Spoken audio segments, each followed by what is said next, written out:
The year was 2187, and humanity believed they were alone in the universe. They had built cities on Mars. They had created stations on Europa. They had sent ships to mine the asteroids. For 200 years, they had searched the stars for signs of life and found nothing but silence. The silence ended on a cold December morning. Lieutenant was working the night shift at Europa Station when the alarm started screaming. She ran to the observation deck and saw something falling from the sky. It was a ship, but not like any ship humans had ever built. It was long and black, covered in strange symbols, and it was burning as it fell toward the ice. The ship crashed 3 kilometers from the station, led the rescue team through the frozen wastes of Europa. When they cut open the hull, they found bodies, dozens of them. They were not human. They had gray skin and large, dark eyes. Most of them were dead. But one was still alive. The alien grabbed its arm with its thin fingers. It was dying, and it knew it was dying. But before it died, it wanted humanity to know the truth. It pressed a small device into her hand, and then it spoke its final words in a language it did not understand. When returned to the station, she spent 3 days trying to make the device work. On the 4th day, it activated. A holographic image appeared in the air and watched in horror as an entire civilization burned. The images showed a peaceful world with golden cities and happy people. Then the sky grew dark with ships, thousands of ships. They came like a storm of metal and fire, and they destroyed everything. The golden cities became ash. The happy people became corpses. In 90 days, an entire species was erased from existence. The device showed 12 worlds, 12 civilizations, all of them gone, all of them destroyed by the same enemy. They called themselves the Armada, and they had been conquering the galaxy for 1,000 years. No one had ever stopped them. No one had ever survived. And now they were coming to Earth. Admiral received the report at his office in Seoul. He was 60 years old, a veteran of 3 wars, and he had never felt fear like this before. The data was clear. They had ships that were larger than cities. They had weapons that could crack planets. They had armies that numbered in the billions. Earth had 800 warships. Against 3,000 vessels, they would last maybe an hour. But Admiral was not a man who accepted defeat. He called an emergency meeting of the United Earth Council. Leaders from every nation gathered to hear the terrible news. Some of them wanted to surrender. Some of them wanted to hide. Some of them simply sat in stunned silence. Dr. Park was the one who gave them hope. She was young for a chief scientist, only 35 years old, but she was brilliant. She had studied the crashed alien ship for days, and she had discovered something important. They had incredible technology. Their shields could stop energy weapons. Their armor could resist plasma fire. But they had one weakness. They had never fought an enemy that used kinetic weapons. Every species they had conquered used energy-based technology. Lasers, plasma, particle beams. They had designed their defenses to stop these attacks, but humanity was different. Humans still used bullets. They still used missiles. They still used nuclear weapons. These primitive tools could pass right through shields. The council debated for 6 hours. Some argued that fighting was suicide. Others argued that surrender was worse than death. In the end, they voted. The result was close, but the decision was made.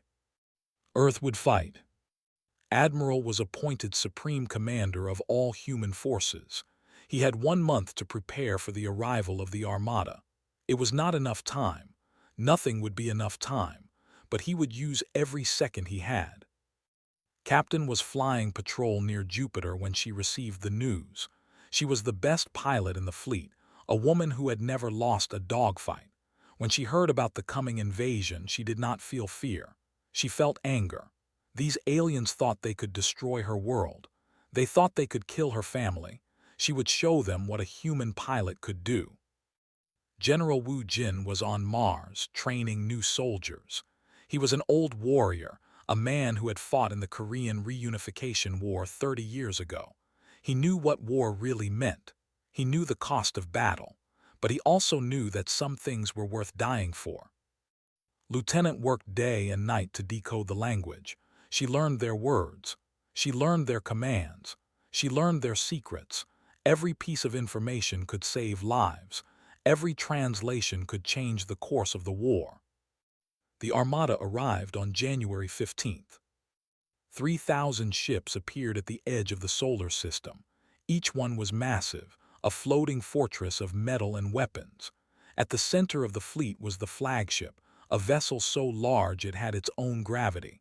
On that ship sat High Warlord, the supreme commander of the Armada. He had conquered 100 worlds. He had never known defeat. Sent a message to Earth. His face appeared on every screen on the planet. He was tall and pale, with eyes like burning coals. His voice was cold and empty of emotion. "People of Earth," he said, "you have one chance. Surrender now and we will make your death quick. Resist and we will make it slow. You have 24 hours to decide." The people of Earth waited for their leaders to respond. Many expected them to surrender. Many expected them to beg for mercy. Instead, Admiral appeared on every screen. He stood tall and straight, his uniform perfect, his eyes calm. "High Warlord," he said, "you have conquered races older than our sun. You believe war is mathematics, numbers, firepower, inevitability, but you have never faced humanity. We do not treat war as mathematics. We treat war as an art, and we have been practicing for 10,000 years." He paused, and when he spoke again, his voice was hard as steel. "You want our surrender? Come and take it." The transmission ended. Across the planet, people cheered. In space, the Armada began to move. The war for Earth had begun. The Armada moved through the solar system like a wave of death. They passed Jupiter in 3 days. They passed the asteroid belt in 5. By the end of the first week, they had reached Mars. General Wu Jin stood on the red sand and watched the sky darken with enemy ships. He had 40,000 soldiers under his command. He had a defense grid of missiles and cannons. He had the will to fight, but he knew the truth. Mars could not be held. The landing ships came down like rain. Thousands of them, each carrying hundreds of soldiers. The aliens were tall and strong, covered in armor that could stop bullets. They carried weapons that fired beams of blue light, and anything those beams touched turned to ash. The fighting was brutal. Human soldiers fired from behind walls and trenches. They used rockets and grenades and anything else they could find. For every they killed, 10 more took its place. The defense grid destroyed dozens of landing ships, but more kept coming. General Wu Jin received a message from Admiral. The message was simple: "Can you hold?" Wu Jin looked at the battlefield. His soldiers were dying. His defenses were crumbling. They were everywhere. He could not hold Mars, but he could make the enemy pay. "No," he replied, "but I can hurt them." He gathered his officers and told them the plan. Some of them cried. Some of them prayed. All of them agreed. They sent a message to every soldier on Mars. Anyone who wanted to leave could take the evacuation ships. Anyone who wanted to stay would stay until the end. Half of them left, half of them stayed. They pushed forward. They thought they had won. They marched toward the main colony expecting surrender. Instead, they found empty buildings and silent streets. The humans had retreated underground. General Wu Jin sat in the control room beneath the colony. He was surrounded by 20,000 soldiers who had chosen to stay. They were not afraid. They were ready. When they entered the colony, Wu Jin pressed the button. The colony's fusion reactors exploded. The blast was visible from Earth. It tore through the forces like fire through paper. 200,000 alien soldiers died in a single moment. The colony was gone. The humans were gone, but they had learned their first lesson. Humanity would not surrender. Humanity would rather die. High Warlord watched the explosion from his flagship. His officers waited for his orders. They expected him to be angry. Instead, he was quiet. For the first time in 400 years, he felt something he did not recognize. It was doubt. While Mars burned, Captain was leading her squadron toward the fleet. They called themselves Ghost Squadron because they flew without fear. 50 fighters against 3,000 warships. It was suicide, but had a plan. The asteroid belt was full of rocks. Some of them were small. Some of them were the size of mountains. Led her squadron into the belt, weaving between the asteroids, hiding in the shadows. The followed. It was a trap. Had placed drone ships on the asteroids. When the carriers entered the belt, the drones activated. They were packed with explosives. They flew straight at the enemy ships and detonated against their hulls. The shields could stop energy weapons. They could not stop 1,000 tons of rock and metal moving at incredible speed. 3 carriers exploded. 2 more were crippled. The fleet scattered in confusion. Did not stop. She led her squadron through the chaos, firing missiles at every target she could find. Her pilots fought like demons. They twisted and turned, dodging enemy fire, striking back with everything they had. But they had too many ships. One by one, pilots died. Their fighters exploded in balls of fire. Their voices disappeared from the radio. By the time the battle ended, only 3 pilots were left, and 2 others. They had lost 47 friends, but they had destroyed 5 carriers. It was the first real victory of the war. Back on Earth, Dr. Park was working on a new weapon. She had studied the technology for weeks. She understood their shields. She understood their armor, and she had found a way to break them. She called it the Aegis Protocol. It was a missile that broke apart into millions of tiny pieces. Each piece was a needle made of super-dense metal. They traveled at 1/3 the speed of light. Nothing could stop them. The first test came when a destroyer attacked the moon. It was bombarding the lunar colonies, killing thousands of people. Dr. Park loaded her weapon onto a small ship and fired it at the destroyer. The missile flew straight and true. When it reached the destroyer, it exploded. The needles tore through the shields like they were not there. They punched through the armor. They destroyed the engines. They killed the crew. In 5 seconds, the destroyer was dead. Admiral watched the footage and smiled for the first time in weeks. They had a weapon that could hurt them. They had a chance. The news spread through the fleet. Soldiers who had been preparing to die began to hope. Pilots who had been saying goodbye to their families began to plan. Scientists who had been working without sleep began to work even harder. Something else happened that week.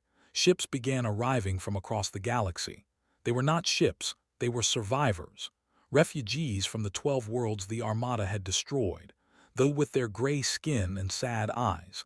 The master engineers who had built wonders, the warriors who had lost everything. They came to Earth because they had nowhere else to go. They came because they had heard the stories. They had heard about Mars. They had heard about Ghost Squadron. They had heard about the humans who refused to die. Admiral welcomed them. He did not treat them as refugees. He treated them as allies. He gave them places in his fleet. He gave them weapons. He gave them something they had lost long ago. He gave them hope. High Warlord received the reports of his losses. 3 carriers, 1 destroyer, 200,000 soldiers. It was nothing compared to his full strength, but it was more than he had lost in 400 years of conquest. Subcommander spoke carefully. "Perhaps we should negotiate," he said. "This species is different." Turned to look at him. His eyes burned with cold fire. "Different," he said. "They are insects, they are nothing. Bring me the full armada, all 9,000 ships. I want this world erased from existence." Bowed and left. But as he walked through the dark corridors of the flagship, he thought about what he had seen. The humans were not like the others. They did not beg. They did not run. They fought until their last breath. For the first time in his life, wondered if the Armada might lose. 9,000 warships surrounded Earth like a ring of iron. They blocked the sun. They blocked the stars. They blocked all hope of escape. High Warlord had brought his full strength, and now humanity was trapped. Admiral did not panic. He had expected this. He had planned for this. While they gathered their forces, he had hidden his fleet throughout the solar system. Ships were buried in asteroids. Ships were hiding behind moons. Ships were waiting in the darkness between planets. They expected a quick battle. They expected the humans to fight and die. Instead, they found empty space. The human fleet had vanished. Was not worried. He did not need to fight. He only needed to wait. His ships formed a perfect blockade around Earth. Nothing could get in. Nothing could get out. Without supplies from the outer colonies, Earth would starve. The siege began. Months passed. Life on Earth became hard. Food was rationed. Power was limited. Factories worked day and night to build weapons and ships. People lived in fear, but they did not give up. They had seen what happened to Mars. They knew what surrender meant. Captain spent the siege training new pilots. She had lost almost everyone in her squadron, but new volunteers came every day. Young men and women who wanted to fight. Young men and women who wanted to die for their world. Taught them everything she knew. She taught them to fly. She taught them to fight. She taught them to survive. General Wu Jin did not stay on Earth. He took his remaining soldiers into the asteroid belt and began a guerrilla war. They attacked supply convoys. They ambushed patrol ships. They struck without warning and vanished without trace. They could not catch them. Every time they sent ships to hunt the humans disappeared. Every time they thought they had found the human base, it was empty. General Wu Jin moved constantly, never staying in one place for more than a few days. His soldiers became legends. They began calling them the ghosts. They were everywhere and nowhere. They could not be killed. They could not be stopped. Lieutenant received a strange message one night. It was in the language, but it was not a military broadcast. It was a private transmission from a single ship. The message was simple: "I want to talk." The sender was Sub-Commander. Did not trust him. How could she? He was the enemy. He had helped destroy 12 worlds, but Admiral told her to respond. They needed information. They needed any advantage they could find. Met with in secret, using encrypted channels that even they could not monitor. He told her things she never expected to hear. The Armada was not as strong as it seemed. Soldiers were tired. Officers were angry. They had been promised a quick victory, and instead they were stuck in an endless siege. More importantly, told her about the High Warlord was losing control.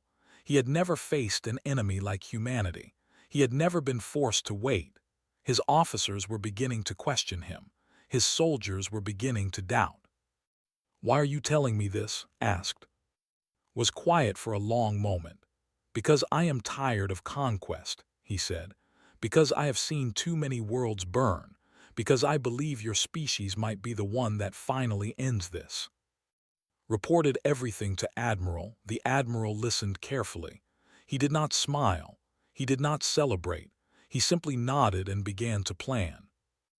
Dr. Park had been working on something new, something bigger than the Aegis Protocol. She called it Project Hammer. It was a weapon so powerful that it could destroy an entire fleet with a single shot. But there was a problem. The weapon was huge. It could not be fired from Earth. It needed to be delivered directly to the heart of the enemy fleet. Someone would have to fly it there. Someone would have to get close enough to use it. Someone would have to survive long enough to pull the trigger. Captain volunteered. Admiral tried to refuse, was too valuable. She was the best pilot they had. She was a symbol of hope for the entire fleet, but would not listen. She had lost her squadron. She had lost her friends. She wanted revenge. "Give me the weapon," she said. "I will deliver it." The Admiral looked at her for a long time. He saw the fire in her eyes. He saw the determination in her jaw. He knew she would not change her mind. "Very well," he said, "but not yet. We need to wait for the right moment." The siege continued. 9 months passed. Earth grew weaker, but it did not break. They grew frustrated, but they did not leave. Both sides waited for something to change. Admiral gathered his commanders in a hidden base beneath the asteroid Ceres. The room was dark and cold, but the people inside burned with purpose. Was there. Wu Jin was there. Dr. Park was there. Representatives from the 12 allied species were there. The admiral stood before them and began to speak. "For 9 months we have survived," he said.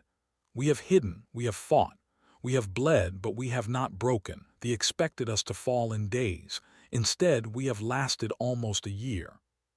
He paused and looked at each face in the room. "They have conquered the galaxy because every species tried to fight them the same way. Superior numbers, superior technology. We have neither, so we will fight them with something they have never seen before." He pressed a button and a holographic map appeared. It showed the fleet. It showed the hidden human ships. It showed a path through the chaos. "Tomorrow we attack," he said. "Not to survive, not to delay, to win. Every ship we have, every weapon we have, every person who can fight, we throw everything at them in a single strike." General Wu Jin nodded slowly. "And if we fail?" Admiral met his eyes. "Then we die, but we die fighting. We die on our feet, and we take as many of them with us as we can." The room was silent, then Captain stood up.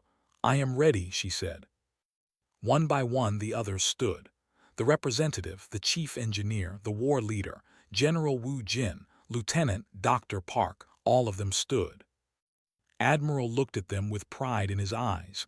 "Then let us end this war," he said. "For Earth, for the fallen, for every world that stands with us against the darkness." Outside, the stars burned cold and bright. The Armada waited in the void, confident in their victory. They did not know that their doom was coming. They did not know that tomorrow everything would change. The morning of the battle was quiet. Earth turned slowly beneath the shadow of the fleet. People on the surface looked up at the dark sky and prayed. They did not know what was coming. They only knew that today would decide everything. Admiral sat alone in his command chair on the battleship Unity.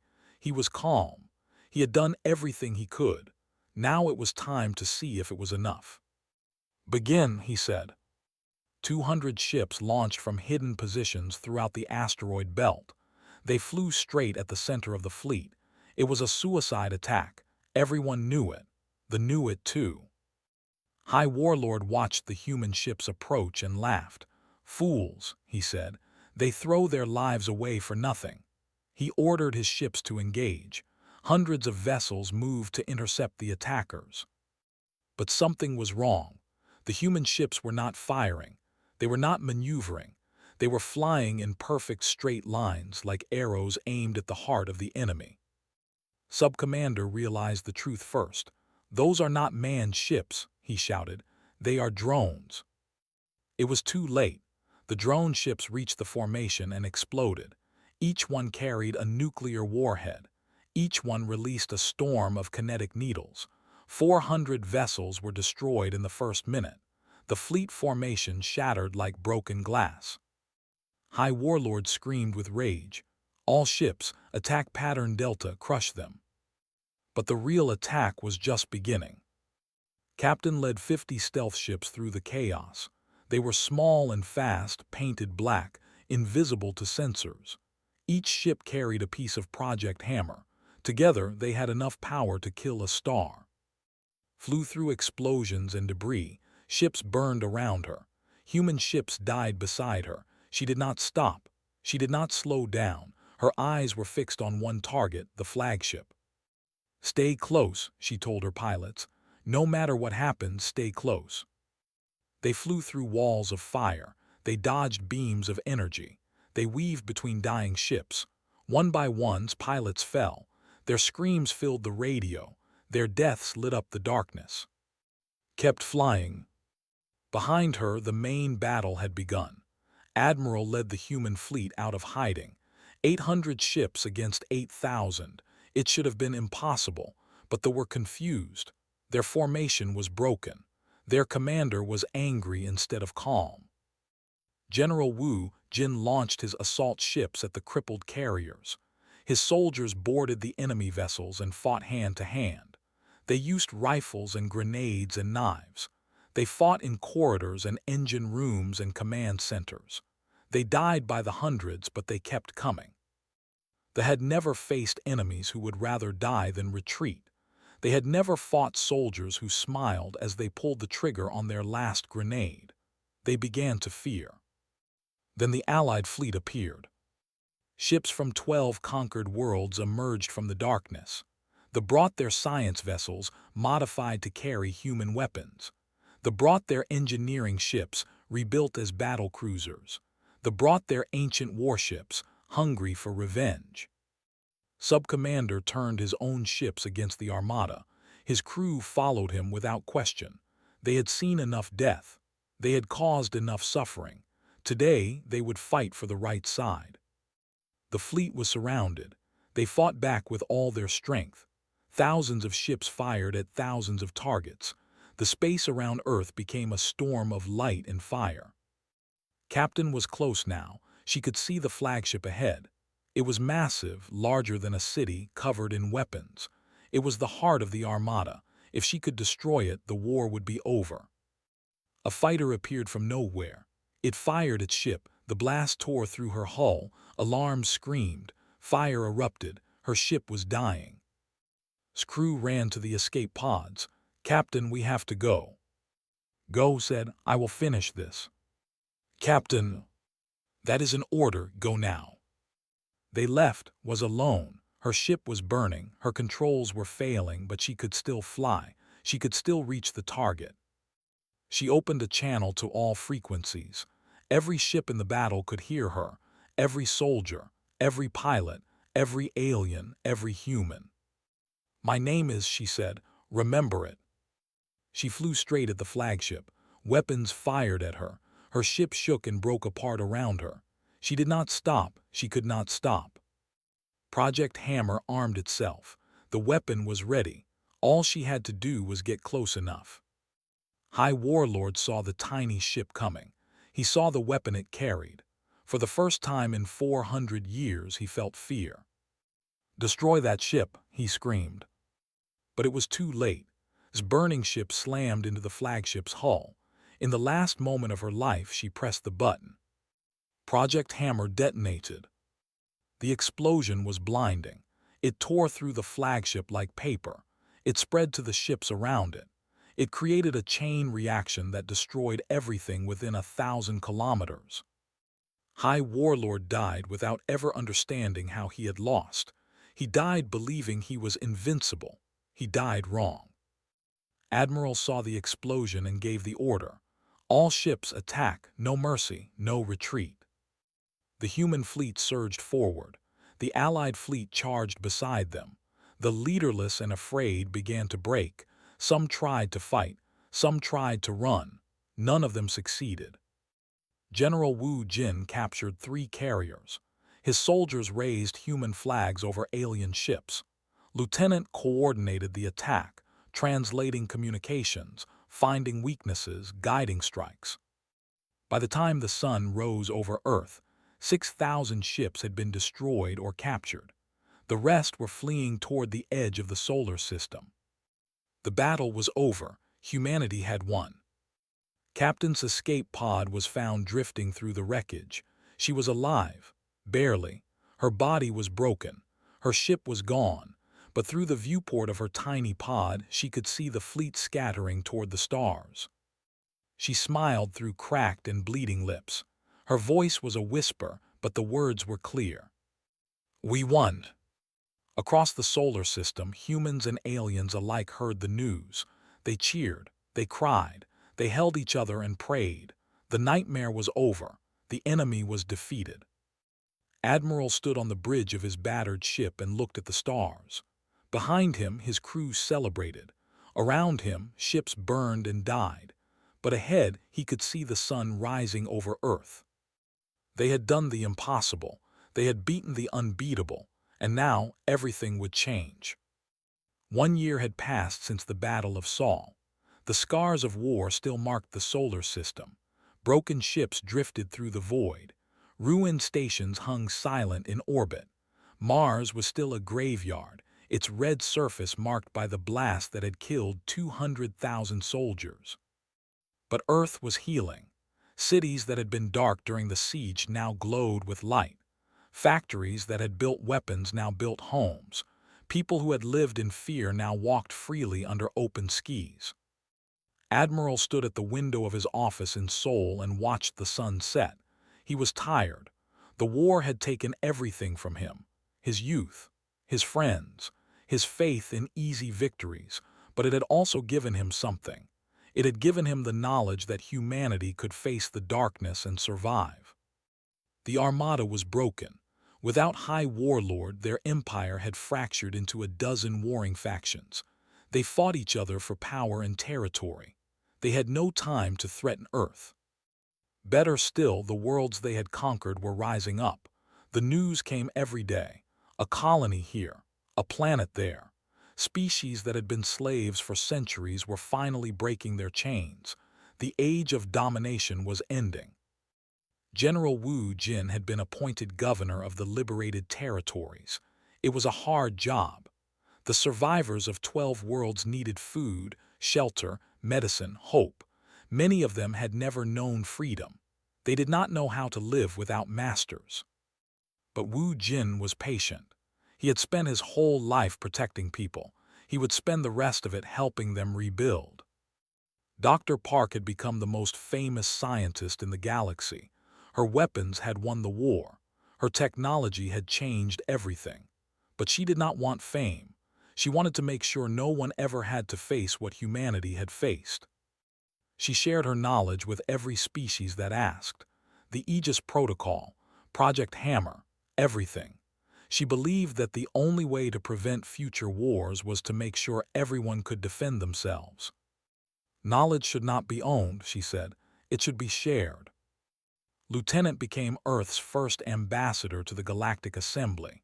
It was a new organization, created by the species that had fought together against the 12 worlds plus Earth, 13 voices speaking as one.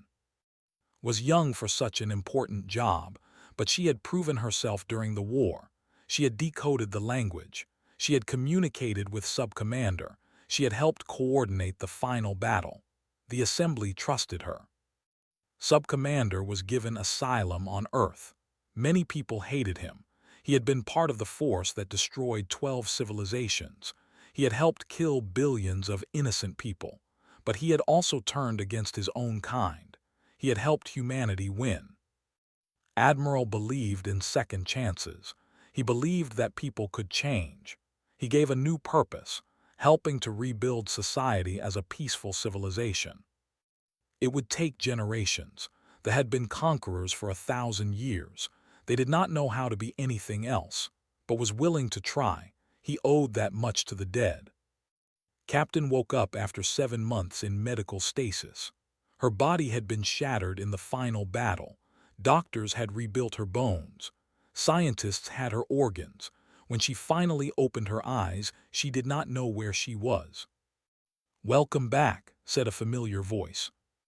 It was Admiral. He sat beside her bed, looking older than she remembered. His hair had turned gray. His face was lined with worry, but his eyes were warm. "Did we win?" asked. Her voice was rough. Her throat was dry, but she had to know. "We won," the Admiral said, "because of you." Closed her eyes and let the tears fall. She had been ready to die. She had expected to die. But she was alive, and the war was over, and her world was free. The ceremony was held in Seoul, on a hill overlooking the city. Thousands of people gathered to watch. Humans and aliens stood side by side. Veterans from 12 worlds saluted as Captain walked slowly toward the stage. She was given the Star of Earth, the highest honor humanity could offer. The medal was pinned to her chest by Admiral himself. The crowd cheered so loudly that the sound echoed across the valley. Did not give a long speech. She was not good at speeches. She simply said, "I did what anyone would have done. I fought for my home. I fought for my people. I fought for everyone who could not fight for themselves." She paused and looked at the crowd. humans and young and old, soldiers and civilians. "We are not alone anymore," she said.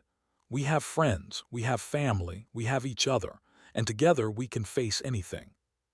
The crowd cheered again, smiled and stepped back. She was not comfortable being a hero, she just wanted to fly again. 6 months later, she got her wish. She was given command of the flagship of the United Fleet, the new battleship Sunrise. It was the largest and most powerful ship humanity had ever built, created with technology from all 13 allied species. Her first mission was a patrol of the outer territories. It was supposed to be quiet. It was supposed to be safe, but was not looking for safety. She was looking for purpose. Admiral gave his final speech before retirement on the anniversary of the Battle of Saul. He stood on the same stage where had received her medal, looking out at the same crowd. "1 year ago we faced extinction," he said. "The greatest military force in galactic history came to destroy us. They had conquered 100 worlds. They had never known defeat. They believed we would fall like all the others." He paused and smiled. They were wrong. The crowd was silent, waiting. "But our victory does not mean our fight is over," continued. "Though we're not the only threat in the universe, our victory has drawn attention. Powers beyond the known galaxy are watching us now, wondering what we are, wondering if we are a threat." He straightened his back and lifted his chin. "We must be ready, we must remain vigilant. We must never forget what we learned in the darkness, but we will not face the future alone. We have allies now, friends, family. Together we are stronger than any empire. Together we will protect each other until the end of time." He stepped back from the podium. The crowd erupted in applause. Later that day, a statue was unveiled on the Memorial Hill. It showed a human soldier reaching toward the stars, surrounded by figures representing the 12 allied species. At its base, words were carved in stone and steel. "They thought we would fall like all the others. They did not understand. Humanity does not surrender. Humanity does not break. Humanity fights and humanity wins. For ourselves, for our world, for every world that stands with us against the night." Admiral, now old and gray, placed flowers at the base of the statue. Captain stood beside him in her commander's uniform. Around them, humans and aliens gathered in remembrance. The sun set over Seoul, painting the sky in shades of red and gold. Above, a fleet of ships from 13 worlds patrolled the heavens, protecting a galaxy that was finally, truly free. Looked up at the stars and smiled. The war was over. The future was uncertain. But for the first time in her life, she was not afraid. Whatever came next, they would face it together. And together, they would win.